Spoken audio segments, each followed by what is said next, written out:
ඔය දන්නවද ලෝකෙනේ පිස්සෙක් වගේ පෙනුණු හරියට වචනයක්වත් කතා කරගන්න බැරි යන යන තන වැඩ අනා ගන්න මිනිස්සෙකින් අපිට ඉගෙන ගන්න පුළුවන් ලොකුම පාඩම මොකක්ද කියලා. ඔව් මම මේ කියන්නේ මිස්ටර් බීන් ගැන. පොඩ්ඩක් හිතලා බලන්න. එයාගේ ජීවිතය දිහා. එයාට හරියට කතා කරගන්න බෑ. හරියම යාළුවෙක් නෑ. යන යන තන ප්‍රශ්න.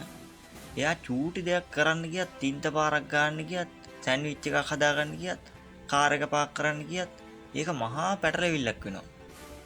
හැබැයි ඔයා කවදා හරි දැකලා තියෙනවද මිස්ටර් බීන් අනේ මට මෙහෙම වුණානේ මගේ මුළු ජීවිතේම ඉවරයි කියලා පැත්තකටලා අඬ ඉන්නවා නෑ නේද? එයා කරන්නේ මොකද්ද? එයාට ප්‍රශ්නයක් ආපු ගමන් එයා ඒක දිහා වෙනස්ම කෝණයකින් බලනවා. අනිත් උන් හිතන්නේ නැති විදිහට Tamanට පුළුවන් විදිහට ඒකට උත්තරයක් හොයාගන්නවා.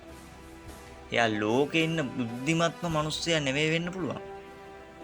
හැබැයි එයා ළඟ තිබ්බ මාරම දේ තමයි අත් නොහැරීම සහ Taman ගැන තියෙන විශ්වාසය.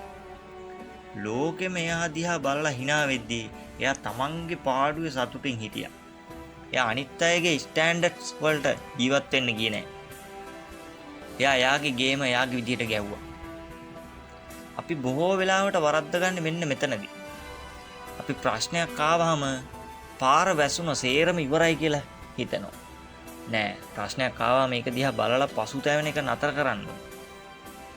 මිස්ටර් බීන් වගේ. දැන් මොකද්ද කරන්නේ? වෙනස් විදියට හිතන්න පටන් ගන්න ඕන.